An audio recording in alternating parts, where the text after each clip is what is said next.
अनेकदा मी हे पाहत असतो की आमच्या मार्फत आमच्या माध्यमातून बरेच वेळेस पुरस्कार देण्याचा योग येतो आणि पुरस्कार हे का दिले पाहिजेत किंवा व्यक्तीला सन्मानित का केलं पाहिजे हा खूप महत्वाचा क्षण आयुष्यात असतो.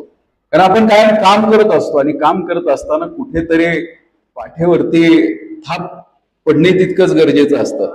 आता टेक्नॉलॉजीमध्ये अपग्रेडेशन्स व्हायला लागलेले आहेत आणि शिक्षण पहिल्यासारखं राहिलेलं नाहीये. आता शिक्षण फक्त पुस्तकापुरतं मर्यादित राहिलेलं नाहीये. त्यामुळे आपल्याला जे काही ज्ञान मिळालेलं आहे याच्यावरतीच आपण संपूर्ण आयुष्य काढू शकत नाही. याला शापन करणं गरजेचं आहे. आपल्या ज्ञानामध्ये वेळोवेळी आपल्याला भर पाडणं गरजेचं आहे. त्यामुळे शिक्षकांनाही माझी विनंती आहे की वेळोवेळी आपणही आपल्यामध्ये अपग्रेडेशन करायचा प्रयत्न करा. कारण आता युग बदलत चाललंय आणि बदलत्या युगाबरोबर आपल्याला बदलावं लागणार आहे.